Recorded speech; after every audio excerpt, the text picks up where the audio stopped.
আছেন যিনি পরিচিত মুখ, তার বক্তব্যে মূল্যবান কথা শুনবেন। আমি আমার এটুকু আবেদন রেখে আবারও আপনাদের সামনে দেশনেত্রী বেগম খালেদা আটটি উত্তর, সেটি হলো টুঙ্গিপাড়া ফ্যাসিস্ট সরকারের শেখ হাসিনার দায়িত্ব অনেক শক্তিশালী যারা নিজেকে মনে করে বামদিঘি থাকবে। বামদিঘি গ্রামের সাধারণ মানুষ, সাধারণ চিন্তা ভাবনা নিয়ে যারা থাকে, ভাত ও বেদাত্তা ইতিপূর্বে স্বপ্ন দেখেছেন।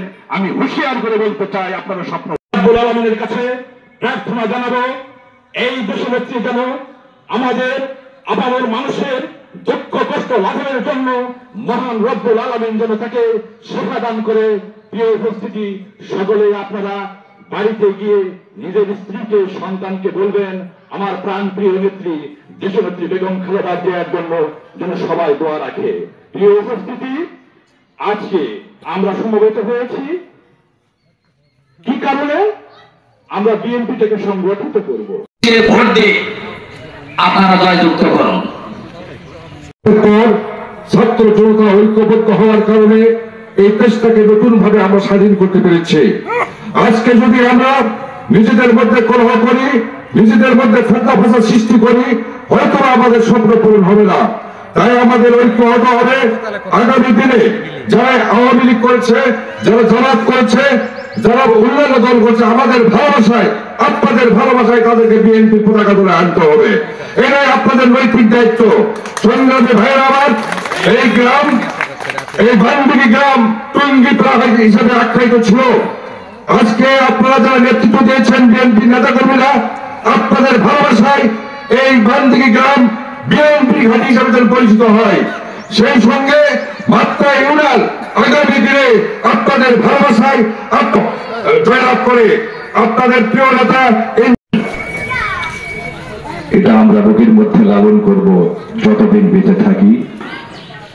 নতুন বাংলার সজীব নিঃশ্বাস, নতুন বাংলা গড়ার প্রত্যয়ে আমি আমার বক্তব্যের শুরুতেই গভীর শ্রদ্ধা করে স্মরণ করছি আমার প্রাণপ্রিয় সংগঠন বাংলাদেশ জাতীয়তাবাদী দলের স্বপ্ন দ্রষ্টা শহীদ প্রেসিডেন্ট জিয়াউর রহমান। তার আত্মার প্রতি শ্রদ্ধা রেখে 5ই আগস্টে তারা বুকের তাজা রক্ত ঢেলে দিয়ে আমাদের বন্দিশালা থেকে মুক্ত করেছে। তাদের আত্মার প্রতি শ্রদ্ধা রেখে আপনাদের সম্মুখে দু একটি কথা বলবো। আধুনিক রাষ্ট্র কাঠামো গড়ে তোলার জন্য যে 31 দফা কর্মসূচি উনি ঘোষণা করেছেন, সেটি আমি শুনেছি যে এখানে একটু কোন্দল আছে।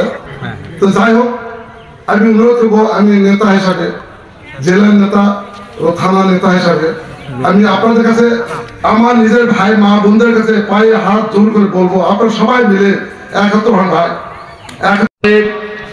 তারা বিনা ভোটে 153টি আসনে তারা মনোনীত হয়েছিলেন। 2018 সালে দিনের ভোট রাতের বেলায় দিয়ে তারা জয়যুক্ত হয়েছিলেন এবং 2024 সালে আপনারা দেখেছেন নীল নকশা নির্বাচন করেছেন। যে নির্বাচনে দক্ষিণ এশিয়ার সর্ববৃহৎ দল বিএনপি অংশগ্রহণ করে নাই।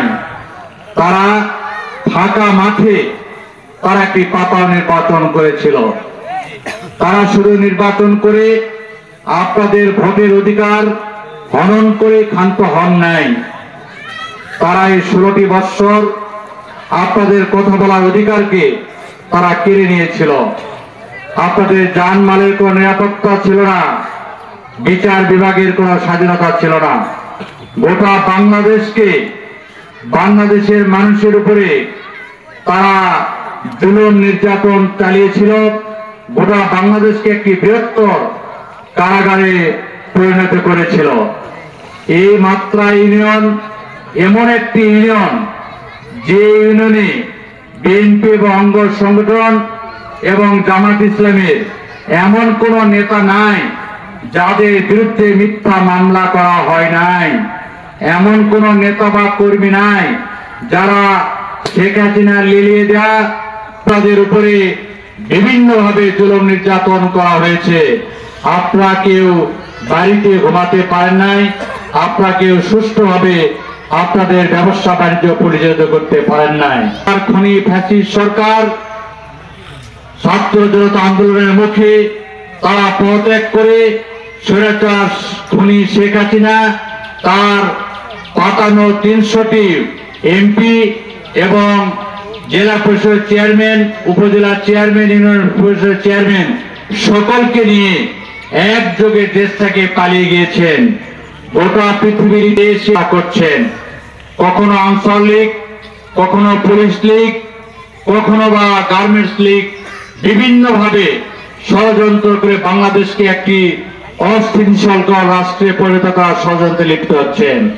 আমি আজকের এই আলোচনা সভা থেকে আমি দ্যাটথিং কণ্ঠে বলতে চাই, ঢাকা যদি শান্তিতে না থাকে তাহলে দিল্লিও শান্তিতে থাকবে না ইনশাআল্লাহ।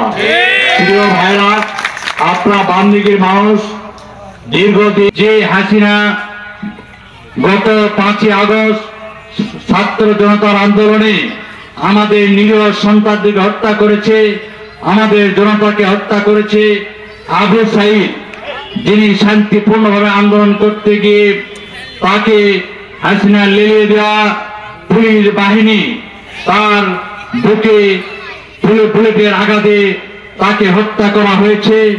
মুগ্ধ যখন পানি পানি করে ঢাকার উত্তরা রাজপথে পানি বিতরণ করছিল তাকে হত্যা করা হয়েছে। আমাদের চট্টগ্রামের ছাত্রদল নেতা অসীম আকরাম যখন শান্তিপূর্ণভাবে আন্দোলন করছিল তাকেও পুলিশ গুলি করে তার বুক ঝাঁঝরা করে দেওয়া হয়েছে। এমনই ভাবে প্রায় 2000 ছাত্র